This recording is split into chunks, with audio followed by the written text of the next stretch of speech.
You're listening to You Would Think, the Philadelphia Flyers podcast. I'm your host, Kyle Collins, and joining me today, the one and only Mr. Kevin Durso. How are you, buddy? I'm doing pretty good after last night, I'll say. You know, isn't it nice that when a game's on late, you can kind of go to bed after the third quarter's over, if you really wanted to? I mean, I didn't because I was also like I had to drive a buddy home and stuff, so I didn't get to do that. But nonetheless, you know, when you've anticipated it, especially as this city has, when you've anticipated a game for 2 weeks and it goes about as smoothly as you can possibly imagine, you know, it's fun times, and who knows, you know. One more game, and we may be having the same experience we had in October. You know. All right, we're not a football podcast. We're not going to dive too deep into it. But real quick, as an Eagles fan, who do you want them to play next week? Obviously, we are recording this before the Niners-Cowboys game. Is this like a who would I prefer? Sure, yeah. I'm sure you'd prefer to see the Cowboys because the Niners are a wagon. I actually kind of think it's the other way around. I feel Yeah, because I feel like at some point I'd rather have the team that travels further, the team that's kind of on a quarterback that's running on magic. You're telling me you don't want Eagles Cowboys NFC Championship game? Come on. No, you know what I'm saying with that is that I think that the Cowboys would be tougher. Is my point. Okay, and that's what I think. And you know what? We will talk about it on next week's show, and because I mean, they'll already know who we're playing by the time the show goes up. So pretty close, yeah. Yeah. All right, let's dive into it. To be quite honest, we're going to dive right into our stuff in just a second. We're starting on a little bit of a disappointing note. Before that, make sure to subscribe to our YouTube channel. We're really trying to grow over there, trying to get some stuff going. Follow us on Twitter, YWT Podcast, Kevin at Kevin_Durso. All right, so getting right into it. The Flyers were kind of the talk of the hockey world this week. For sure. And quite frankly, it wasn't for the dominating win over the Anaheim Ducks. It's kind of all about the pregame skate. It's about the Ivan Provorov situation. I'm sure most people have heard about it by now. He declined to take warmups on Tuesday night, and therefore declined to participate in the team's Pride Night, you know, as part of the You Can Play initiative. He declined to take part. After the game, he cited his religious beliefs, said he wanted to stay true to his religion.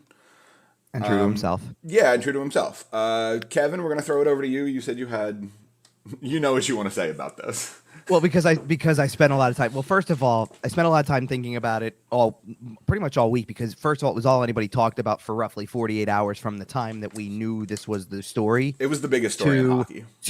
I mean, like it's from the moment that the statement came out, basically post game, almost immediately, to the time when the puck hit the ice again for them on Thursday, and really beyond. Because even then, you know, it was still a big time. After that, big time.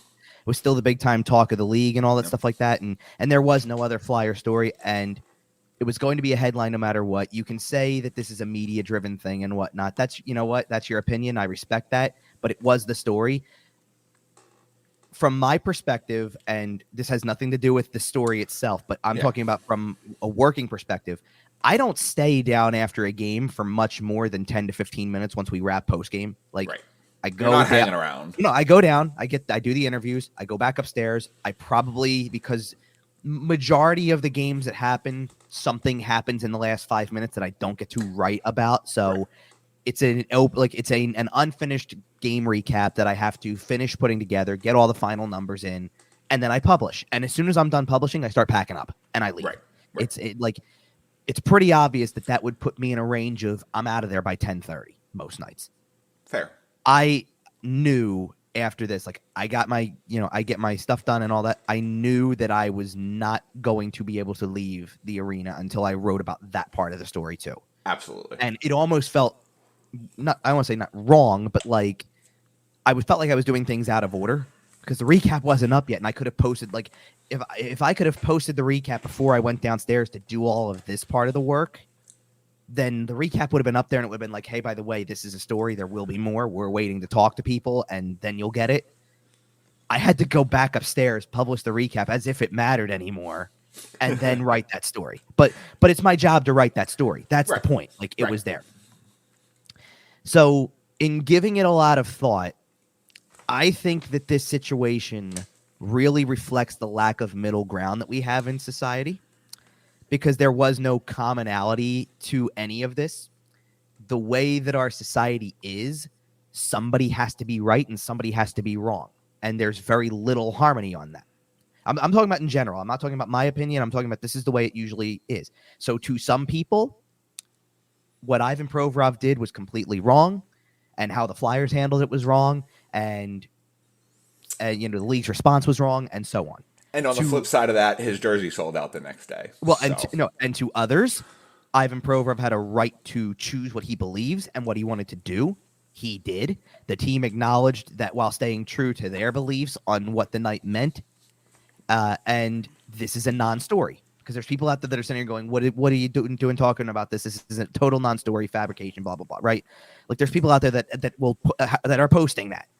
Like, get off of this non-story. It's media fabricated, blah, blah, blah. And it's like, to each their own. And I think that realistically, the truth of the matter is that it is somewhere in the middle, but we never get to see that part of it.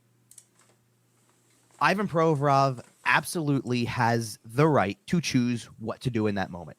He does.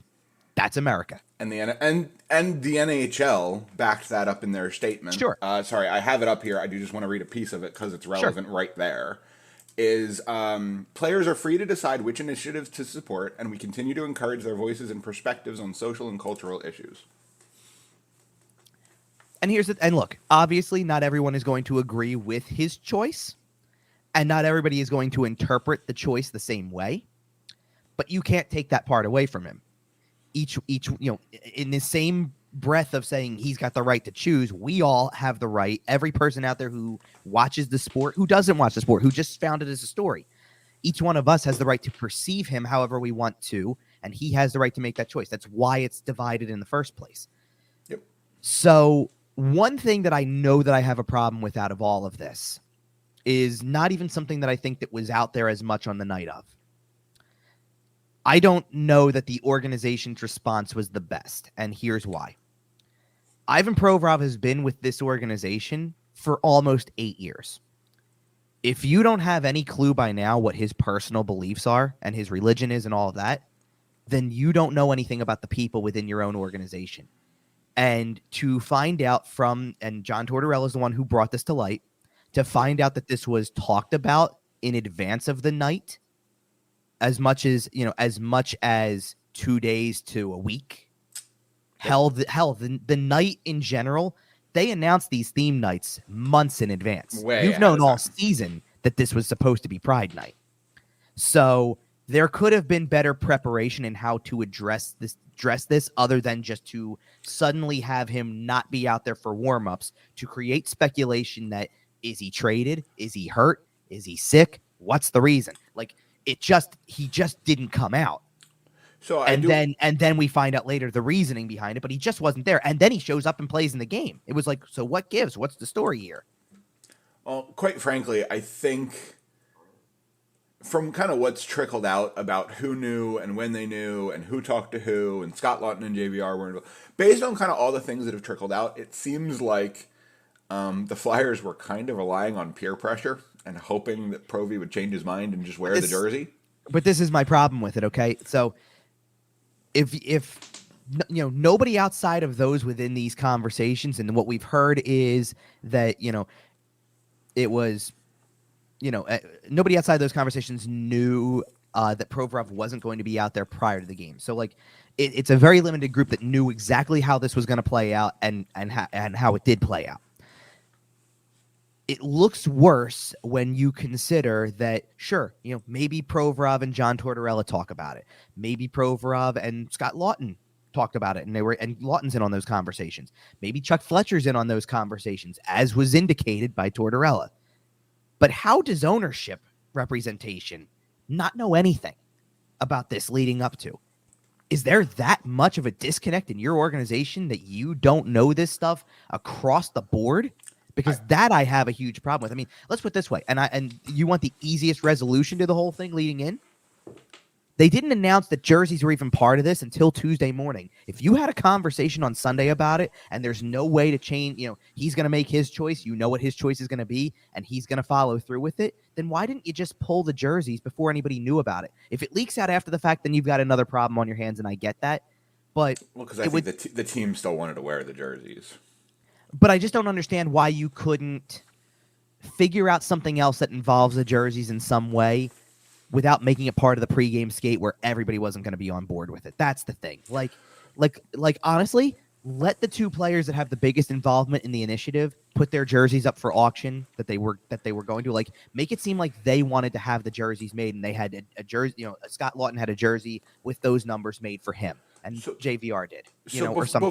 Before we dive too deep in on kind of what happened and getting into it, I do just want to make it clear my opinion. Okay. Before we kind of dive into exactly the details of the situation. If you know me personally, the following statement is not going to come as much of a surprise. I strongly, heavily support the LGBTQIA plus community. I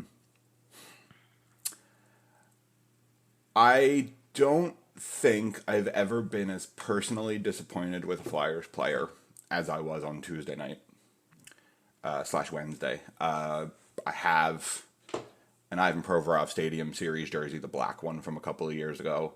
Yeah, the one that they wore later that night as the alternate, but that I'm strongly considering getting renumbered. I'm not going to burn it. I'm not going to, whatever. I spent a lot of money on that jersey. I'm not going to burn it, but I am strongly considering getting it renumbered. I don't think Ivan Provorov should have been compelled to wear the jersey if he was unwilling to. Mm-hmm. I think he should have had the right to choose to do what he did, to sit out the warm-up, to not participate. You are entitled to your opinions. You're not entitled to how others feel about your opinions. And I'm severely disappointed. I don't know if push came to shove in his personal life. I don't know if you asked Ivan Provorov if he would support gay marriage or not. It sounds like he wouldn't, certainly. But if you really ask him deep down, one thing I do want to mention, just because it is something that is relevant, whether we want to admit it or not, mm-hmm. He is of Russian descent. Mm-hmm. He cited the Russian Orthodox religion as one of his primary reasons. It would be naive to not acknowledge the fact that that country uses religion and political pressure in the same breath. I'm not saying that's what's happening. I'm not saying Ivan Provorov may just be, in my personal opinion, a garbage human being for his opinions. But if it comes out at some point in the future that maybe he's not quite as close-minded as he appears, keep in mind who's in charge in his home country, and keep in mind what all that means. Fair, and that's fair too. That being said, and if I may inject one piece of thought that I had based on what you just said. Yeah. To be honest, I was surprised that he actually verbally mentioned what his religion is when it came maybe within 5-10 seconds after he had made his own little statement and then said, I'll take your hockey questions, but I'm not talking anymore. So the fact that he even gave you what the religion was, because then that leads to people kind of doing their own research on, well, what is, because I understand not everybody's going to know every religion that's out there. So when he says it, about how many people do you think went to Google and it's like, well, what does this religion say? Right. Willing to bet it did some low level of trending. Sure. So I was actually a little surprised that he, because somebody, I think if I remember correctly, he made a statement, like he answered the first question addressing it, said he wasn't going to take any more questions on it. God asked another question, I think, kind of in line with it, and was shaking his head like, "No, I'm really not going to do this or whatever." And then did answer the question about, "And what's your religion again?" Like just to try to figure it out, but not figure it out, just to get confirmation, I guess. Because listen, for a story like this, if that's what you're going to say your belief is, it does help to, from a reporter standpoint, it helps to know exactly where you stand. For sure. And I genuinely was surprised that he actually said what it was, as opposed to sticking with I said I'm not answering questions. Right. So he did say what it was. So yeah. I was surprised. But all of that being said, how garbage do you have to be that Tony DeAngelo is not the worst person on your defensive core? That was a joke. Yeah, I know. That's why I kind of tried to check I know. So the thing is, The other joke that I made the night of is, man, really? We start talking about trading him, and then all of a sudden he's coming out and doing stuff like this. It's not going to help the trade value. Definitely not right now. Not when you're in the middle of a story like this. As far as what the team knew when the team knew it, that to me all still sounds like the hockey ops were really hoping that he would change his mind and they wouldn't have to tell the big boys upstairs that this is going on. Because that's how it reads to me. Is we've heard stuff that the team was considering not wearing the jerseys all the way up until Tuesday morning. But I can't, and I'm going to tell you right now, I can't buy that, and I'll tell you why. Because the same player was also asked about a specific world affair, and we don't need to go into deep. Like we're not a political or we're not a world news podcast. Certainly but not. There was something going on in the world that involved his home country, right? Several months ago is when it started. Yep. And he was asked about it then, and he basically said, my political views or almost to say my opinions on something like this is nobody's business anyway, and all this stuff. So you knew his response to something like that, and you know that there's probably an element in that answer that is, I'm not getting into it because I'm just not getting into it, and it can be his own internal beliefs, but there's also probably an element to it, as you alluded to. I know my opinion's unpopular. No, there's also probably a part of it that too. No, but there's that. Well, I'm saying you're probably like that's probably the first part, but the other part is you're probably right. There's an element of it where it's like I have to watch what I say because this is the way that that country is. We've seen like my family could be in trouble. Right, exactly. We've seen repercussions. The Artemi Panarin situation. The Artemi Panarin situation was insane. They essentially fabricated a sexual assault and hauled him back to Russia and I mean, do you need any more specifically around this organization, no less? Do you need any bigger example than Ivan Fedotov? Right. And what's going on? Yep. All he wanted to do was try to continue his hockey career in North America, and they basically told him, nope, absolutely not. Get and they to the Arctic. forced him right, and they forced him into his military duties for a year or maybe for a year or we'll more. See. Right. So, when you look at the state of affairs over there, you understand there has to be a little bit of a level of understanding as to why a player does not elaborate on certain things when that is the home country we're talking about. And I am hoping that that's the case here, because I don't want to believe that Ivan Provorov's a terrible person, quite frankly. And if he holds these beliefs, in my opinion, he's a terrible person. I will say that clearly on the podcast. If you are homophobic, if you are transphobic, if you do not support the LGBTQIA plus community, in my personal opinion, I'm not speaking for Kevin, I'm not speaking for the show, I am speaking for myself. If you hold those opinions, you are garbage. You do not deserve to play hockey. You do not deserve to make millions of dollars doing so. You don't deserve a platform. You don't. Do you want to know something I will say based on what you just said, though? Okay. There's a word that you just used in there that I think changes the game a little bit. Because you said something about if you don't support. I don't know that you have to support them as much as be aware and understanding. Awareness and understanding are very good words in this, and to an extent, respect. When I say support regarding the LGBTQIA plus community, I'm referring to the fact that you believe they should exist. Acknowledging them as human beings. They are full human beings. Right. They should have the right to love who they want to love. They should have the right to get married. They should have the right to be a normal human being. But that's my point of awareness and understanding and respecting other lifestyle. I just want to make sure we're on the same page. The fabric of America is we're not all the same. Yeah, no kidding. Now, so to continue where my thoughts were, by the way, in general with this, nobody wins in the situation to me, truly, because the Knights' purpose of what it was supposed to be was completely overshadowed by this. Sure. And listen, you can't take that away. Yep. It makes Ivan Provorov look bad, even if he didn't do anything more than utilize the right to have his own beliefs. Because there's an entire community, as you said, this is where I'm coming from, awareness, understanding. There's an entire community out there that feels shunned by him.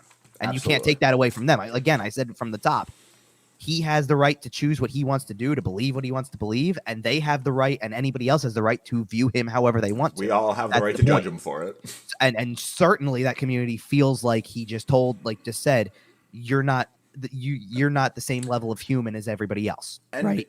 By the way, if you're thinking to yourself, well, Ivan Provorov's been around for a while. They've done Pride Night before. So previously the Flyers have only ever done optional rainbow stick tape during warmups. Ivan Provorov has not ever participated in that. I'm just saying he has a consistent track record on the issue. And if I'm not mistaken, by the way, I think the only year they even really went stick tape was maybe last year or the year before. So they've only done it for like I think it was both years. I think it's been a couple of years running. But Provorov's got an entire career worth of he played for 4 or 5 years, where this was not even it wasn't even a thing as far as I know. I feel like it goes back further than you think, but branching. Well, no, I think that the efforts do. I think the pregame stuff does not, especially within this organization. Okay. I think. Okay. Yeah. I just don't recall ever seeing I got you. Seeing it as much. But in addition to Provorov, it makes Provorov look bad, obviously, but it makes the organization he plays for looks bad because that's who he plays for. Ownership looks bad if they truly did not know anything about this, because that reflects A, a lack of communication, and B, just prolongs prolongs an entire off season and beyond worth of times that we've talked about the level of incompetence that the organizational, functioning is. Slava Voinov won a job in North America. This is something that's become regular discussion when it comes to the Flyers in terms of why does it seem like nobody's ever on the same page. Can we trade for Austin Watson and Slava Voinov? But what it really does is it diminishes the efforts that players like Scott Lawton and James Van Riemsdyk put into this and what they did. So I'd say really nobody wins among the vast population of fans in this city, because and beyond this country and beyond too, really, because the divide in opinion on this, and this is 30,000 foot view from where I sit, the vast majority of the divide in this and whatever isn't done cordially or respectfully. It's done hatefully. Yeah. And that's the real tragedy here, is that if you want an example that this type of hate still rages on, never mind the one hockey player that didn't put on a jersey because of his beliefs. An entire portion of the fan base, and some people who maybe aren't hockey fans at all, 100% use this story as a way to express their opinion, which frankly, no one should give a damn about. I'm willing to bet that people who had never heard Ivan Provorov's name, who had never watched an NHL game, bought his jersey on Wednesday morning. I'm 100% positive of that fact. Probably. And it's why I really never have anything to say on the matter personally, outside of I put an initial tweet out when the statement came out, the statement that the Flyers made, and said right off the bat, this is a bad look. Yep. And just because but I've said nothing further in reflection on my personal thoughts on this. Listen, from my viewpoint of the whole thing, where I sat that night and what I have to do following that game, first of all, I have to spend the first 60 minutes of the game itself not being biased towards anything, because I'm up there to cover the team. Right. But it's also not my place to throw bias into a story that involves, that's rooted in social justice issues. It's not I can't, from a writing standpoint, I can't inject myself into that story. I understand. And that's my choice, to keep that stuff off of my public profile. And I respect the journalistic integrity. No, and I keep that stuff off my public profile because, quite frankly, I don't find that it's anyone's business either. I'm not a professional athlete whose job is a privilege that makes millions of dollars and allows for a lifestyle that most people dream of having, right? Yep. That player has a platform. Theoretically, I guess I have one too, because I put myself out there publicly to do a job. But I'm not naive to the fact that most people on any given day, with whatever I would have to say, would sit there and say, "Who cares? Who gives a damn?"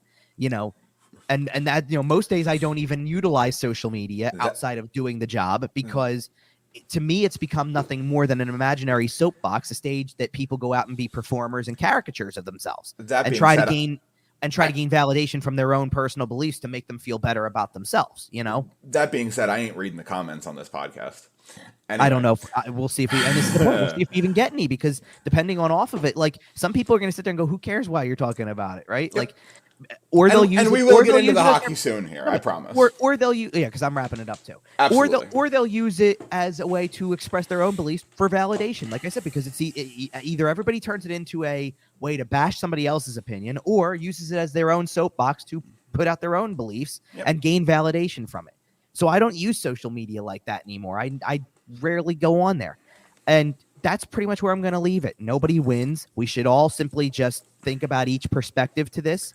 understand that Ivan Provorov does have has a right, and based on his upbringing and where he's from, he may stand true to his beliefs. Yet we also have to acknowledge that he can be perceived in any way by anybody based on how it makes them feel, especially when you think about think about how it looks to the LGBTQ plus community and how they feel based on everything. Right. That may be a challenging thing to do, but that's how conversations happen. That's how growth happens. That's how progress is made. And that's where I'm going to leave it. Yeah, just try to think about people's perspectives, and otherwise you're entitled to whatever you want to believe, whatever you want to think, and whatever you want to realistically, whatever you want to say. That's America. Yeah. But, and we're not going to stay on it too much longer. I'm going to wrap it up here too. I think the thing that disappointed me the most is when he said, I respect everyone's choices. And in that community, in the queer community, that's tough. It's not a choice. Mm-hmm. So there's really no way to hard left turn out of here. So let's talk. I'll give you one way to kind of get out of here. Let's talk about the game. Well, but that's kind of the point. Yeah. That's the way to get out of here. That was the shame of it. It was a great game that night. It was a great. It was game. a fun game. Yep. I feel particularly bad for people who had a moment within the game in some way. Like Kevin Hayes scored his first career hat trick. And nobody cares. Do you think, like, when you think about for him, everything that he's been through, and it's like, look at this moment you have, and every teammate that was on the ice when that net was empty was gunning for it. Get him that goal. Shortly after he's named to his first All-Star game, which was exactly. Like, come on, there's a Disney movie coming out of this. Like, if he scores the overtime winner in the All-Star game, they're making a movie. I really have to give him a lot of credit, by the way, because I don't know how many weeks ago it would have been. It wasn't many, but there was a point in time. I mean, at this point, it's probably just a little bit over a month ago that we're probably talking about this, because that was when the healthy scratch happened, all that type of stuff. He looked like he was as disinterested as anybody, and this was going to end badly. And since the calendar flipped to 2023, he's been on a roll again. It's almost like John Tortorella did that for a reason. If I'm counting correctly, by the way, in the month of January alone, I believe that is 11 points. In 9-10 games? He's on a good run right now. And even when you get into a game, and like a game like last night's, there's not much that's going to be happening in that game, but he's a big part of what ends up happening down the road. He gets the primary on the goal that gives him the lead, Like, he's putting himself in spots again to be a key contributor, and I feel like it's funny that we're talking about the hat trick in a game against Anaheim, because the game against Anaheim on the West Coast is kind of where this started. He had 2 assists that night, and it was like, okay, it's coming back. And then they played Arizona, and it was 3-point game. Here it comes. And then he's kind of, in most of the games they've played, hold for a couple where they weren't very good. You know what it's going back to? Remember the year that they were bubble playoffs and all that and things like but the good times. But remember the record they had when he scored a goal? It was something ridiculous. Obnoxious. Like, it was like he would score a goal and they would be 21, 2, and 3 or something. Something stupid. How very Boston Bruins of them, 2022, 23 Boston Bruins of them, to have a record that, like, the losses are minimal and the wins are majority, right? Like, a crazy majority. It's almost happening again. And the funny thing is he's scored in 2 games so far since January started. He's got a goal against Arizona and the hat trick, and that's the only times he's scored a goal. But, to be honest, it's even funnier he's got 3 games that he has scored a goal in since December started. 3. But the assists are piling up, and the impact he's having on setting up teammates is happening. Do you know what I like? And I'm not trying to compare the talent level of the player. Don't take this for what that is. But how very Claude Giroux of him to set up a bunch of teammates to be up to. He's up to 28 assists on the year. He doesn't have that power play clapper that Claude. No, has, but though. He's up to 28 assists on the year. It's pretty good. He was sitting on 40 some odd points or something like that for like he was at something like 35 and like he was at 35 and 35, something like that, and he was sitting on it for a while. Right. He and was then pretty all of a consistently, sudden, yeah. actually, I actually maybe even want to pull that back a little further because I feel like it was something like he was at 33 and 29 or 33 and 30, and it was like, look, the point per game pace. And then all of a sudden, he didn't do anything for 9-10 games, Right. and it was all of a sudden it turned into now we're 40 games in or 38 games in, and he's still at 33 points. Okay, what happened here? What's going on? Yeah, and he had a bit of a slump. He seemed disinterested.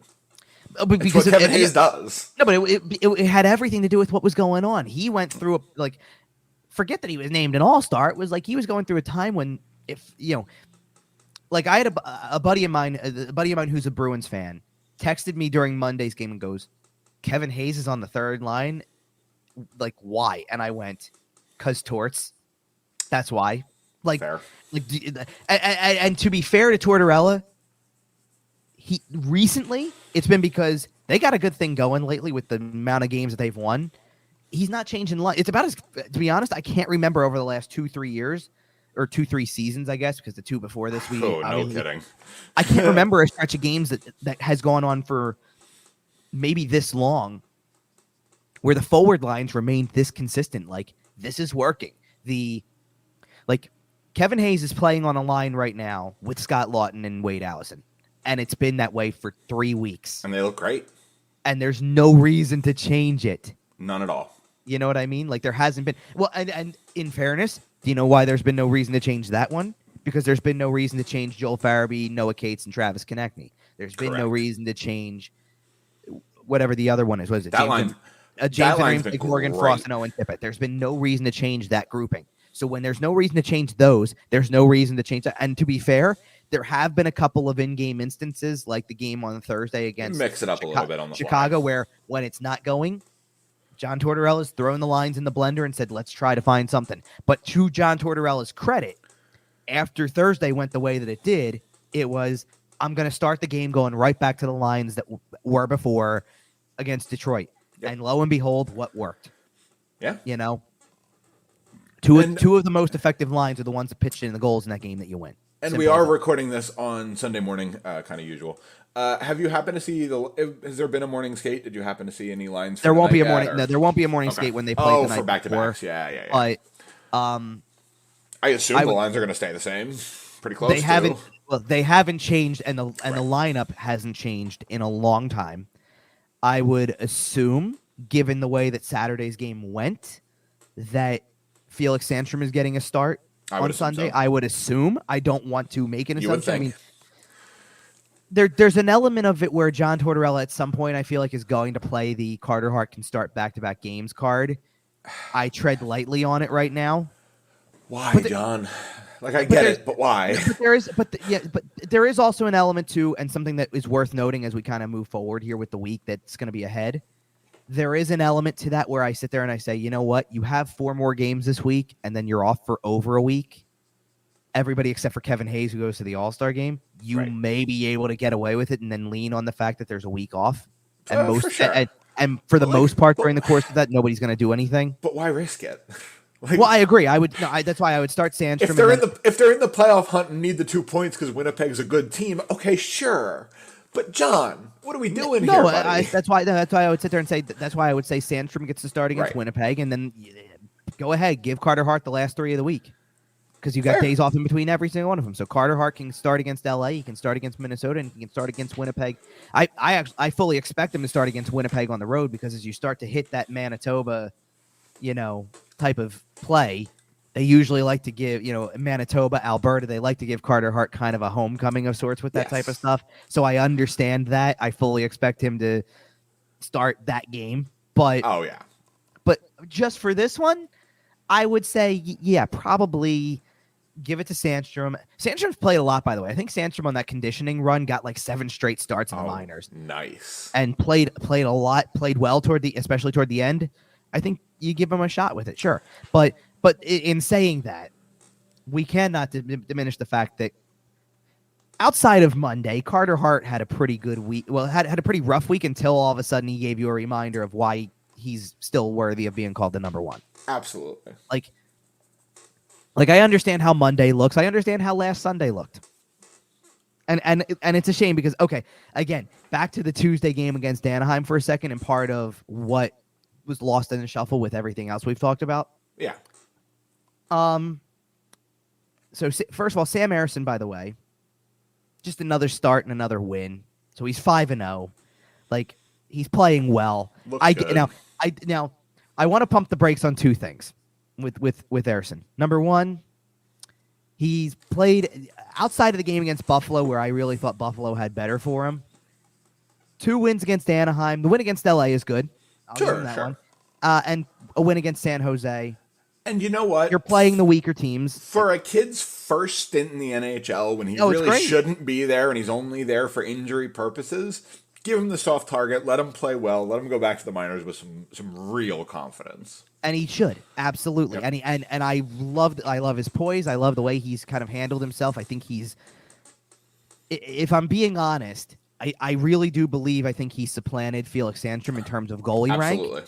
I just think that the contract situation. Yeah. Right, the easiest thing to do was he doesn't have to go through waivers and Sandstrom does. And quite frankly, somebody will take a chance on a Felix Sandstrom as some goalie depth heading into the playoffs. Because no team out there looks at a goalie that goes on waivers and doesn't think, I couldn't use one more. Waivers who? Trade him. Well, no. I'm saying that. Okay. I'm saying as of Thursday, right. I think Thursday, when they're not prepared to send him down, or they're not prepared to move him because there's no reason to move Sandstrom right this moment either. Right. No, sure, but the easiest thing to do is waivers, not waivers. Absolutely. If you put him on waivers, there's a really good chance he's getting claimed. He's gone. So you don't want to lose him for nothing. But I do think that if we are talking about Felix Sandstrom makes the Buffalo Sabres a playoff team. That's an interesting one, but possibly, yeah. But I don't think that there's I really do believe that I think that if as you're watching it that Ersson made enough of an impression because it didn't turn into just a 3-game tryout.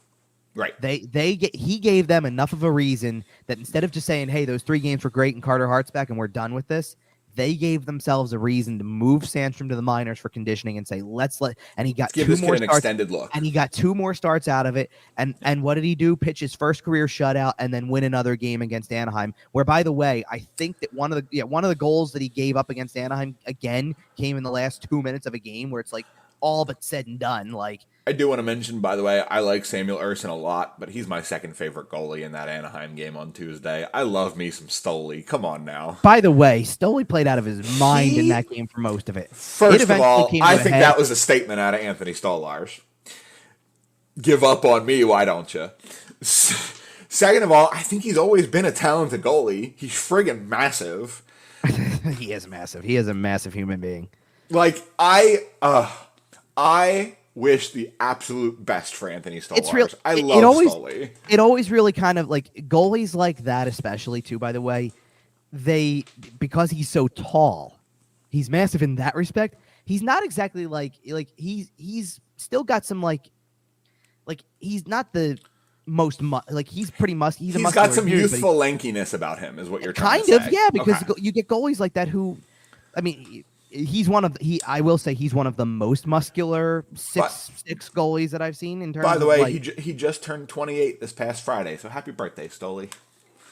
He was one of the best guys to deal with when he was here. He was always such a class act, and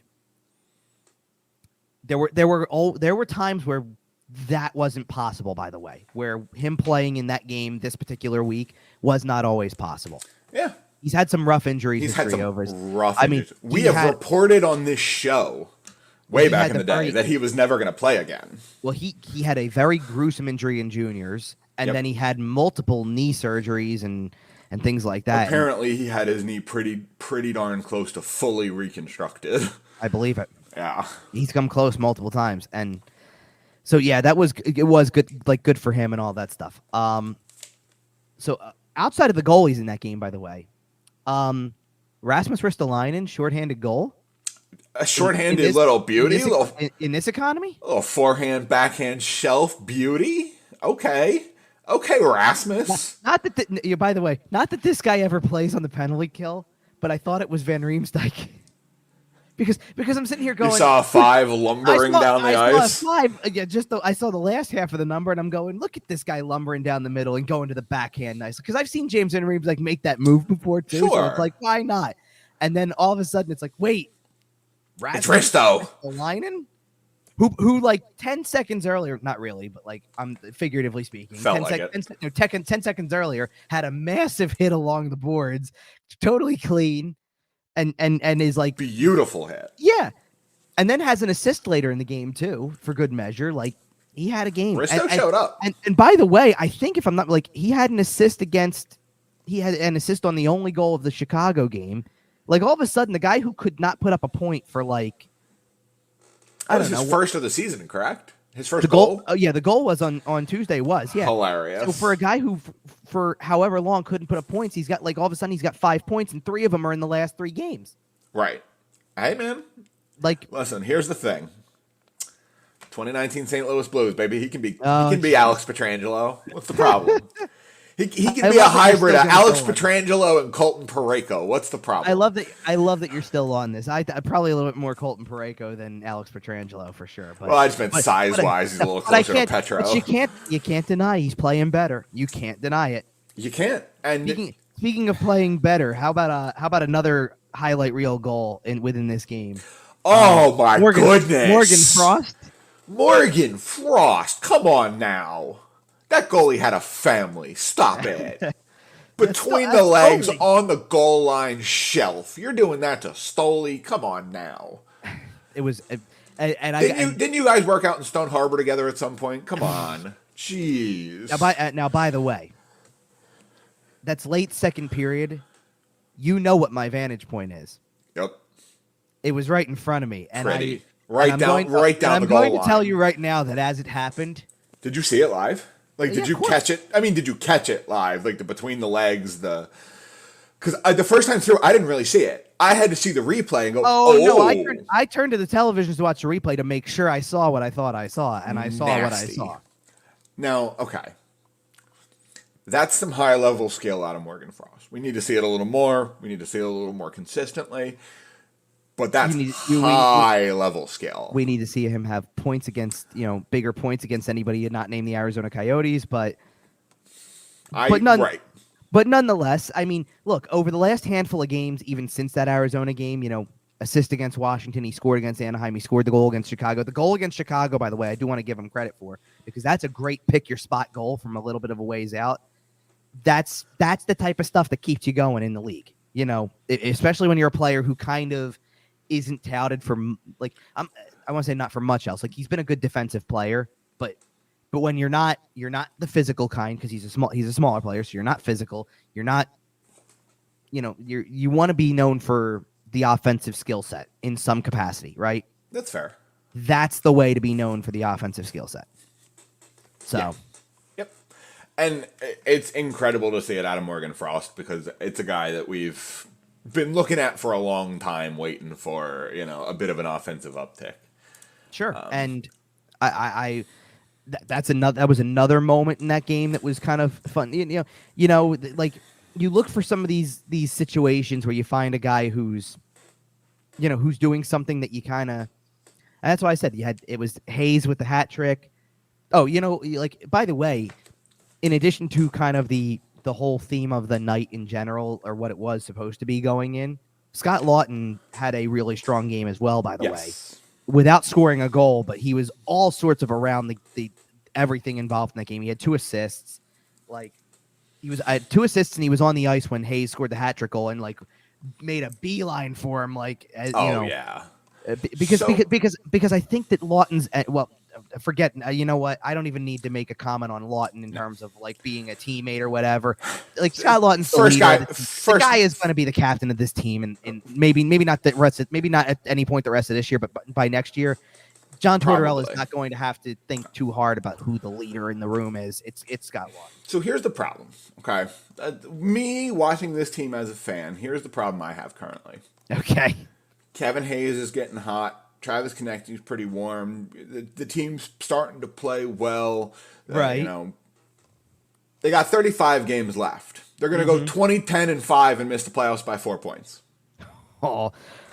I don't know about missing the playoffs by 4 points. I'm not putting the numbers together, and that's not a real prediction. It's just the kind of thing that I know is going to happen to this team, and it kind of brings us in towards our last topic of the show here. No, because at the end of the day, like, here's the point of exactly what you're trying to say. Despite the fact that they lost 2 games this week, they're still 6 points out of a playoff spot. Picking 13th doesn't make you a winning team.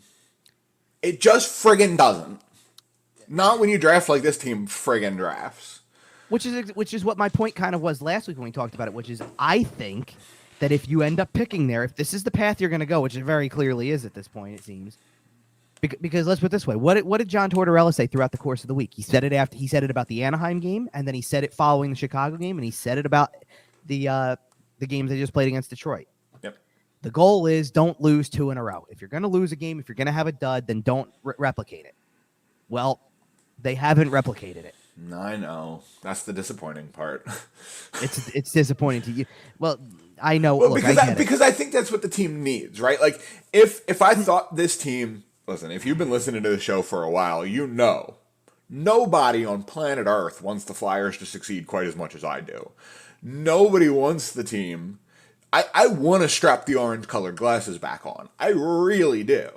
It's been a while since I've heard you say orange-colored glasses. Because they've been awful, and how can you look positively about this? They've been off, is what it is. Instead exactly. Of they've been off. You have taken the glasses off. Well, right. And but that's what I'm saying. Like, picking 13th and getting a bunch of guys like Morgan Frost who don't show offensive ability until they're 23 doesn't make you a winning elite organization. Like, it just doesn't. You either have to make savvy trades or draft in the top 5. And this team isn't capable of doing either. You know what I mean? Like, it just... Right. If I thought this team had the capability to make a run, and, like, quite frankly, it's John Tortorella. Yeah, the man's got magic. Yep. You knew what you were getting this year. You had to know. But looking at it realistically, I know they're, like you said, only 6 points out or whatever it is here on January 22nd. They're not a Stanley Cup winning team. They're probably not really a playoff team. Because the thing that bothers me most about the situation that they are in is not it's not even what it means from a draft perspective, because everybody wants the layup, and that does and very clearly if we need any reason to revisit Nolan Patrick. More than anything, I just want the direction. But it's not a guarantee, right? Drafting at the top is, as much as you want it to be a guarantee, it's sometimes never a guarantee. You can have the best player in the world, and he can be one injury away from not being what he used to. You can't think like that. It's pretty close. That's not what I'm saying. Okay. If you're gonna go this route though, and try to be as close to successful as possible, and be in the middle of the mix and all that stuff like that, what it ends up meaning is that your work is 10 times harder, maybe more than that even, when it comes to draft, develop, get a guy out of it. The Boston Bruins do not pick at the top of the draft every year. Right. But they still can land on a guy like David Pastrnak in the middle of being a team that was in the Stanley Cup final a year earlier. Right. Pastrnak went in the 2014 draft at 25th overall and is probably their best player. To be fair, the Bruins do have that pretty famous 11, 12, 13 swing and a miss or whatever it was from a couple of years ago. Is it, though? Because this year Jake DeBrusk was looking pretty good. Yeah, but 1 out of 3 in the top 15 isn't That's exactly, fair. No, but... Zachary Senyshyn hasn't done a whole lot lately. I can't name the third one, but then it was Zboril, wasn't it? It was Jacob Zboril, okay. But in fairness, then the following year they picked 13th and got Charlie McAvoy. Right. Fair. Like, you can still land on a guy who's good out of the top 10 to 15. You just have to be able to develop what properly. The hell you're doing. Exactly. Oh. Are you trying to imply that the Flyers don't know what they're doing? Does the track record speak for itself? If the last 5 years of drafts, if part of 2017 and beyond of drafts was, because I don't want to take away from the fact that they picked 5th last year and Cutter Gauthier may be a really good player. I don't want to take away from the fact that maybe Tyson Forrester turns out to be a guy. But 2 years ago, they didn't have a first-round pick because they traded it to get Risto. And the guy they took in the second round hasn't made any noise at all. When was the last time you heard from Samu Tuamalo? So that's a little tougher because how much noise do we usually hear out of the European leagues? Not a whole lot. We should be hearing about him as much as we seem to hear about Emil Andre. Okay. Because we do hear enough about players like that. And to be fair, by the way, they had when Sandstrom was coming up and Eriksson was coming up, we would hear all the time about how great the goalies in the Swedish league were doing. Right. Well, and my point, by the way, about the whole rebuild thing is you're not going to be bad enough to rebuild. All your players are still going to go out there and try their hardest. And John Tortorella is still going out there to win every game. And, I don't blame any of them for that. They're there to get paid. They're there to do their jobs to the best of their ability and to be professionals. What you need is a state-sponsored shutdown. You need Chuck Fletcher and the management team to come in and go, all right, we're trading you, and we're trading you, and we're trading you. And maybe not break it all the way down. But you take out some pieces. You move Ivan Provorov, like we talked about. Trade him for something in the future. No, but you're sitting there thinking there. You're thinking about it like Provorov's part of that group. Kevin Hayes is part of that group. You start thinking about the guys that maybe have a value. It's getting to if he was having kind of half of the year that he's having, you may throw Travis Konechny into that mix. I think that now you can't.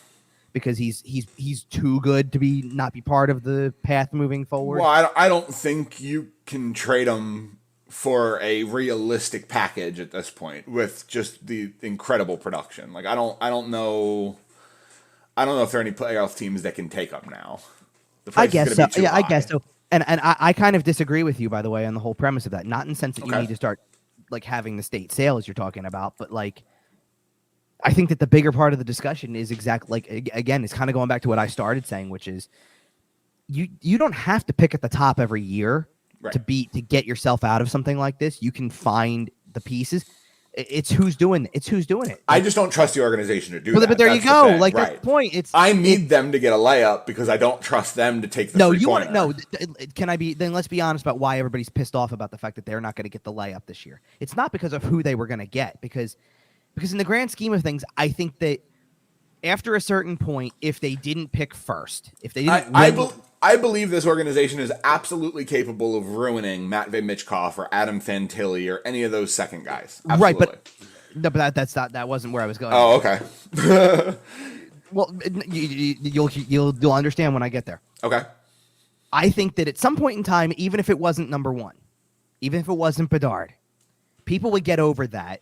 Sure. Sooner rather than later, if it was, okay, it's not Bedard, but this also isn't the Patrick Kane, James and Riemsdyk draft. Fantilli's going to be pretty good, or Leo Carlson's going to be pretty good, right? There would have been a consolation prize that people would have been fine with because it was still part of that top 3-4 group, right? Because it still felt like a layup. And oh, by the way, in the midst of that being possibly a layup pick because of where it was in the top 4. Chances are that would have also led to the other part of the equation that everybody wanted, which is it's not going to be Chuck Fletcher running this show. It's not going to be this guy, right? You know what I mean? Everybody wanted it. I don't think it was near as much about Bedard as it was you'll get one of those guys. And oh, by the way, the guy who's going to make the pick isn't Chuck Fletcher. But now I think people are sitting there starting to realize Chuck Fletcher's going to be the guy handling the deadline, and Chuck Fletcher might be the guy making that pick. We're creeping towards the point where you can't fire him now because you're getting into the middle of trade deadline territory. I mean, they're a week away from the All-Star break. Right. And once they're at the All-Star break, by the time they come back, there is less than a month until the deadline. Do you really think that they're going to make a change at this point? I mean, no. Maybe you can make a trade after, or make a change after the deadline, because at that point he doesn't really have a whole lot to do before the draft. I would even say theoretically, could you make the change that everybody expects you to make? Actually, probably, because he's been in the room the entire time. So I guess theoretically you could do that. But is it again? This is what I was talking about when we had this conversation a few weeks back. Is it really him, or is it all the stuff that Chuck Fletcher talked about leading up to that he's just going to go along with because you can't change course anymore? Right. And I do want to. One caveat I want to make about this, by the way, is I can't take it away from the team if they do make the trades that everybody thinks they're going to make and then still end up winning. Sure. No, fair enough. If this team ends up continuing to win games, despite the fact that they may not have, let's say, Kevin Hayes on the roster, You can't take that away from them. I'd be surprised if they moved Kevin Hayes. Well, I already told I would maybe too. in the off season. No, but. and I already told, and this is why I already told you this. I feel like I think this was a big part of our conversation last week. Was I think you can move the two guys that everybody thinks you're going to move, and then still have an internal almost upgrade. I if you understand. if you move James and Reams, I think agree. your natural pivot is, well, Bobby Brink's ready. Let's bring him into the mix, and he's as good from a production standpoint because let's face it, you know who's not getting a lot of points during this stretch where they've won some games? James Van Riemsdyk. He's not the one putting up the points. Nope. So what if Bobby Brink starts putting up points and adds to this? You know, like the game that they played against Detroit just now was probably the first game in a long time that they've won without having a bigger offensive output. That's fair. That is the first kind of grinded out, low scoring, rely Lean on on the Carter goaltending Hart. type victory. You know, that we've seen in a little while. I don't know. You know what? I want to pull back on that. The only other one I feel like is even in the ballpark is the game against Washington from a week earlier. Okay, and obviously we're talking about wins. We're not talking about the 6-0 drubbing by the Boston Bruins. No, but you know what? In fairness to your point about where they are in the playoff picture and all of that type of stuff, outside of the Chicago game, did anything go against our expectations? No. Nope. They got shelled by Boston. We figured the game against Boston wasn't going to be. I mean, game was over. The only thing I think that maybe we weren't sure about was, is this team going to put up enough of a fight to still be in it? They probably will lose the game, but are they going to be more in it? And they clearly weren't. No. But then they did exactly what we thought was going to happen against Anaheim. The Chicago they bounced back game strong against Anaheim. They didn't just squeak out a win. They dominated Anaheim to the point where, to your point about Stoli, he was very much keeping him in that game until he made 37 saves, 34 saves, something like that. The game was 1-1 at the midpoint. Yep. Until 2 goals later in the shots were something along the lines of 25-8 at some point. Like that game was gnarly. Second intermission, it was 30-13. I almost put some money down on the Ducks just because Stoli looked that good. He looked steal the game good. And again, in fairness to the Flyers in general, the game against Chicago, out of the grouping of games that they have played since coming back from the holiday break, that was the first and only dud against a team that you felt like they didn't have a talent gap. Like, they've played 2 duds before if we're going there, but right. Okay, losing like that to Toronto and losing like that to Boston is a lot more expected than what happened against the Chicago Blackhawks. Right. You expect to get your doors blown off by those top-tier elite teams. But the point I'm also making is they've beaten everybody else. They are 9-3 since coming back from the break. And the only game that they've lost that you're like, what exactly happened here was that game against Chicago. They're going to go 20-10-5. I'm telling you. The rest of the way. And to be honest, and this is a great way to kind of cap off this episode, they've hit a week now where I kind of sit there and go, now you've got my attention. Because we know they're not in the same class as Boston. We kind of know they're not in the same class as Toronto definitely from a skill level, but they couldn't keep up there. Now you're going to play the teams like outside of the Toronto-Boston games. Sure. To me, the best 2 games the best 2 teams that they've played and shown that they can beat are the back-to-back, the home and home against Washington, and the game that, to be honest, was more of a surprise at the time it happened because it was so early in this run, but when they beat LA.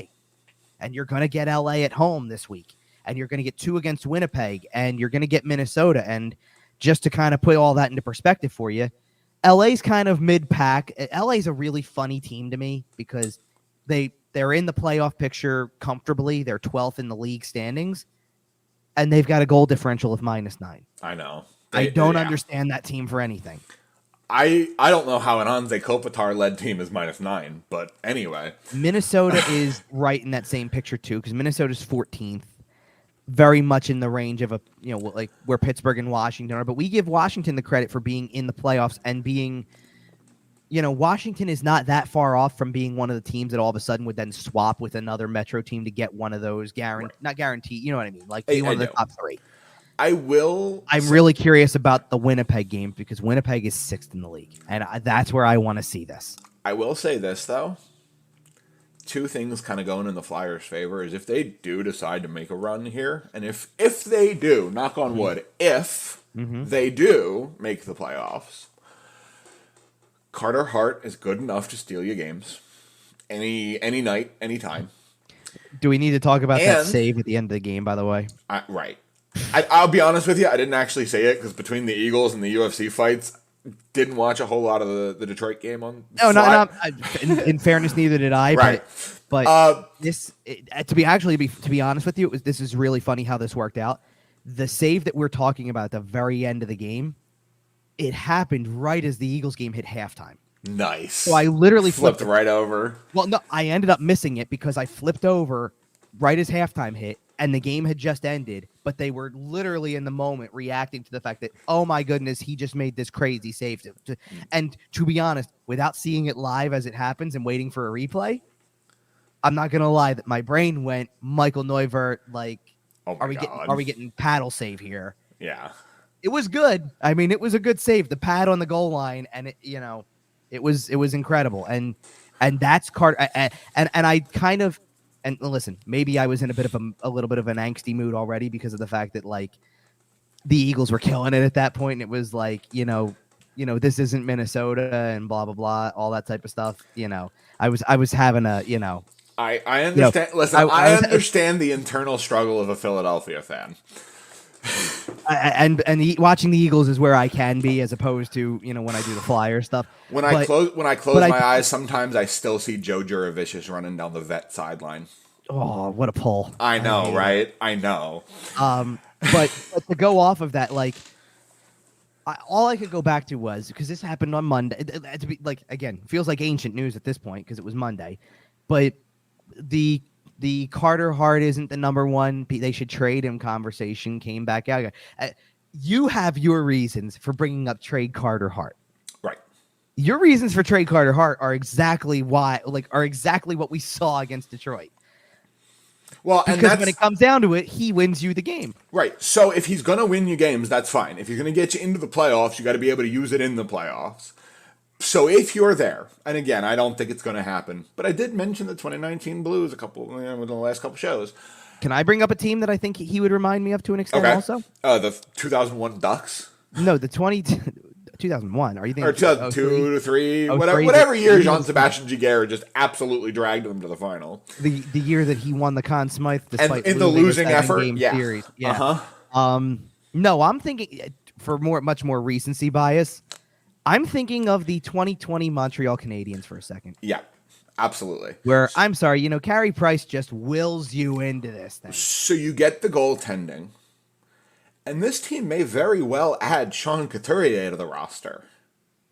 Yeah, I don't, It may. I don't know the status. I'm a little bit less confident from a week ago, only because we don't hear anything about this guy anymore. I totally understand, and with the Philadelphia Flyers, they're gone until they're back. No, and he's still weeks away, so it's not like we're like, you know what? I think a reason why we aren't hearing much is because, again, they've got a week until the All-Star break, and then it's going to be a big evaluation week. But pump the brakes, and then you gotta like something else that's kind of interesting. I find their schedule fascinating in certain aspects. No, I really do, because they got this game against Detroit that they just played was one game that separated 4 games at home. They go on the road really quick at the end of this upcoming week before the All-Star break for a couple games. They come back to 4 more in a row at home, spread out over the course of like a week and a half, following a week off completely, following 4 and 5 at home before a quick 2-game trip. Like, makes sense. They're playing a lot at home. Yeah. And which has to feel good. You don't go anywhere. To rack up some points. It's kind of the time, but it's kind of a time to be comfortable. Man, and then you look at the March schedule. They only play 4 road games in March. The entire month of March, and it's 3 of them in a row, and then it's a 3-game road trip, and then a game in Ottawa. Now I'm going to. Can I tell you something about that stretch of games coming up? Because I don't know if I've ever seen a 7-game homestand before. It's rare, but it happens. When you play 2 games at home, go on the road, 2 at home, go on the road for 2. You pick up a rhythm. Yeah, but it doesn't pile up as much. I just want to call back to John Tortorella. We've been at home for too long. 5 games was at home for too long. So what is 7 going to look like? Like, I do think there is something to, because here's the thing. They're not going to practice for a portion of that week off. You know that. Oh, yeah. Like they're gonna come back from playing Winnipeg on the road, take Sunday off. A bunch of them will probably hightail it over to the Eagles game because they can. Oh yeah, let's be real. They have the money, and then they may practice during the early part of that week. They may not at all. And then the All-Star weekend's going to happen, and then the Sunday before they'll come home and they'll practice after the All-Star game. I'm also willing to bet that a lot of them won't be at the Eagles games because they're going to be leaving for Cabo Saturday night. I don't know. They're going straight from Winnipeg to Tijuana. Nope, I'll tell you. Nope, because I think they're going to come back here first as a team. Oh, okay. And then I think a bunch of them are going to. Oh, then they'll go to the Eagles game. A bunch of them will go to the Eagles game. Let's do the Eagles game. And then they'll take the week, the rest of the. Well, I don't know. You got a point because, I guess there's nothing that's really going to happen until Saturday. So, and I don't know how this works. Is this a lot of guys take vacation, like 4-ish day vacation. Is this still constituted as like the bye week thing where they're not supposed to necessarily have to do anything? I don't believe they're supposed to do much. No, because I think that some teams have that Monday, Tuesday, Wednesday. Every team has Thursday through Sunday. Like there's no games on the schedule, period. I'm pretty sure every team has Monday, Tuesday, Wednesday as well. No. I think there's some teams that have Monday, Tuesday, Wednesday, and some that have the following Monday, Tuesday, Wednesday. Because it does look like there's some limited games that Monday, Tuesday, Wednesday. So does this constitute like the bye week thing where everybody's supposed to just take off? I think so. So maybe there will be a few trips being taken at that given time, or maybe it won't matter.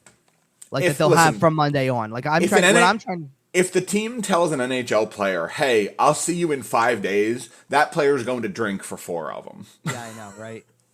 Like, a lot of them, But all right, why don't we get out of here?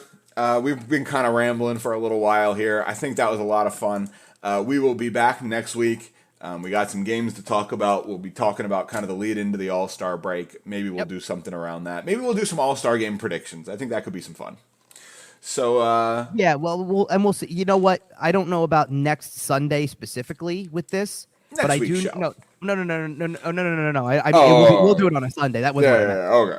I don't know if that's when this is going to be relevant or if it's going to be the following week. Like right after the All-Star break happens, but it's going to be a great time with nobody playing to pull back and look at the entire league at that point. I think next week we do it. Next week we still have games to talk about. Is the point? So the week after when there's no games that the Flyers play to talk about, and then the whole league's been off for a little, it's going to be a great time to pull back and kind of like be like, hey, by the way, we got February, March, and April kind of to go.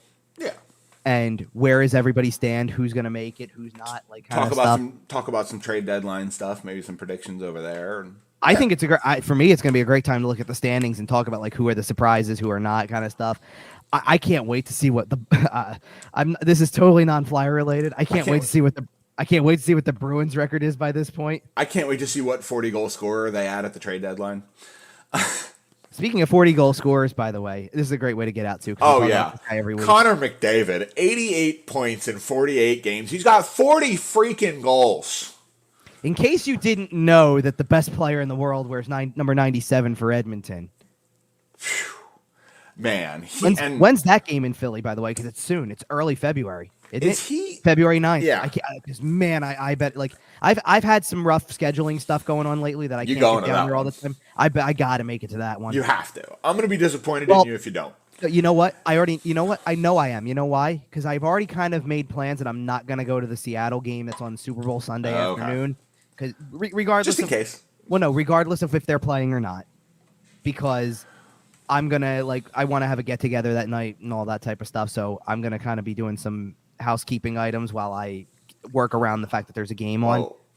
Well, listen, if you don't make it down there to see Connor McDavid, I'm going to be disappointed. No, I'm going to make it down there. I'm choosing not to go see Dave Haxtell, so make sure I can see Connor McDavid. And I'm going to be disappointed in you, our listener, if you don't subscribe to us on YouTube. If you don't follow, I love the segues. If you don't follow our Twitter at YWT Podcast, if you don't follow Kevin at Kevin_Durso, make sure you can check out the show anywhere so I'm not disappointed in you. It's on Facebook, Instagram, Podbean, iTunes, Google Podcasts, Spotify, Apple Podcasts, Amazon, Podbean, SportsTalkPhilly.com. You can find it everywhere. Like I said, subscribe to our YouTube channel. Kevin, any last words for this week? Nope. Let's get out of here. All right. We'll be back next week. See ya.